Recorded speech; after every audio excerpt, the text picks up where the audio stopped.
Traffic incidents have already claimed the lives of 28 people in Charleston County so far this year, and that's the same number as the total number of deaths from last year.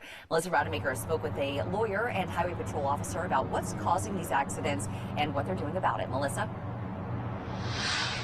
And Michael, law enforcement and legal advisors say these fatal collisions aren't actually really happening by chance. Instead, far too often, people are taking unnecessary risks behind the wheel that are leading to deaths that could have been prevented. Just in February, Holler was helping someone after his vehicle broke down, that other pedestrian, in a median when Drew was struck and killed. His lawyers allege in a wrongful death lawsuit that the driver was overserved and driving drunk when they hit him. Holler's accident happened in Berkeley County, where last year's traffic death total of 19 is already well beat with 27 deaths so far this year. Holler's lawyers say far too often he is filing wrongful death suits on behalf of other families who've lost a loved one at the hands of what law enforcement call the big three: driving distracted, driving drunk, or speeding. Individually, I don't know the number on hand, but it's dozens over the years. They add up.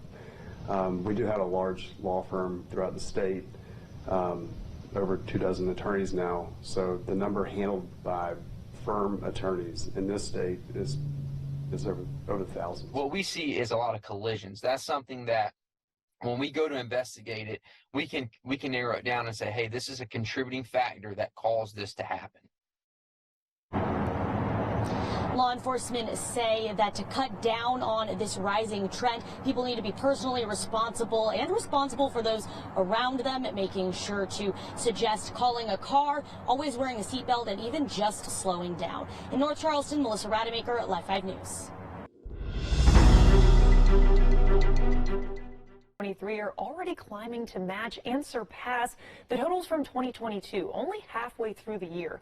Our Melissa Rademacher talked to law enforcement and a lawyer about what's causing these fatalities and what they want you to know.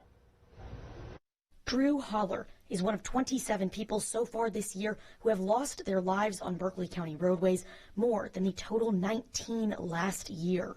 He became the family handyman at a really young age. He became Mr. Fix-It. He perished helping a disabled motorist in the middle of the night, walked out into the rain to help someone. A wrongful death lawsuit on behalf of Holler alleges the driver that struck and killed him had been drinking. Just because somebody doesn't mean to do something, that doesn't necessarily mean it can be considered an accident.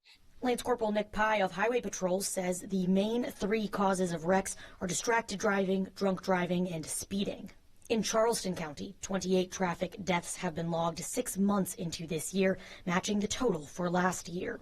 When we go to investigate it, we can narrow it down and say, hey, this is a contributing factor that caused this to happen. Dorchester County saw 4 total fatal wrecks last year and has already seen 5 this year. You're talking about potentially a lot of jail time, a lot of money that someone will have to spend on attorneys and court costs. But I think most importantly, we have to be humans and we have to realize that, you're taking someone's life. For law enforcement and lawyers who deal with families missing a piece, this is a troubling trend, and they hope to see people taking more personal responsibility. I always challenge people to drive like it is the most dangerous thing that you do on a daily basis, because it is. Don't live selfishly. Realize that there are other people with families on the roadway, and you can take a life in an instant.